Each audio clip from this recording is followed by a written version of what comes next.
Can a single individual truly shape the destiny of a nation?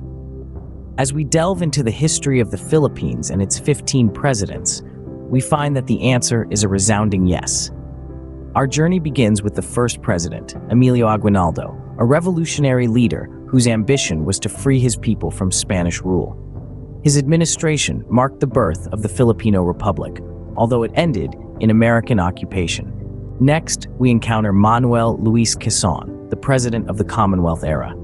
His ambition was to prepare his country for independence, and he set about this with a fervor that remains legendary to this day.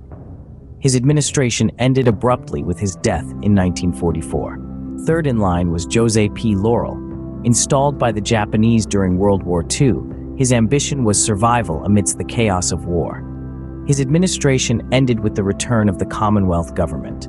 Sergio Osmeña, the fourth president, had an ambition to restore democratic governance after the war. His administration, though brief, marked the beginning of the country's recovery. The fifth president, Manuel Roxas, aimed to rebuild a nation devastated by war.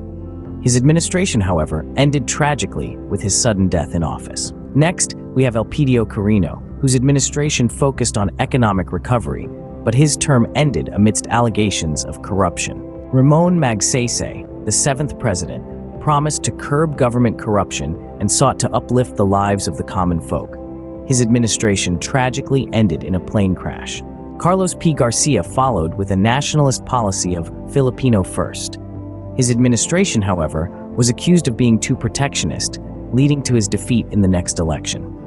Diosdado Macapagal, the ninth president, aimed to eradicate poverty, but his administration ended amidst economic difficulties and political unrest. Ferdinand Marcos, the 10th president, started with high ambitions for a new society, but his administration is infamous for martial law and rampant corruption. His reign ended with the People Power Revolution. Corazon Aquino, the first woman president, sought to restore democracy and rebuild a nation torn apart by dictatorship. Her administration faced several coup attempts, but ended with a peaceful transition of power.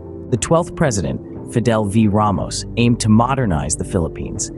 His administration saw economic growth, but also faced criticism for various scandals.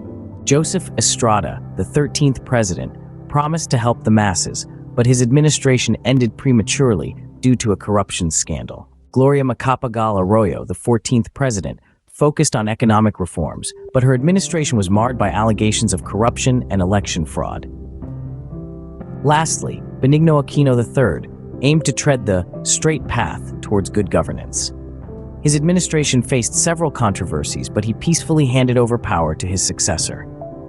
Each of these presidents, with their unique ambitions, administrations, and ends, played a part in shaping the destiny of the Philippines.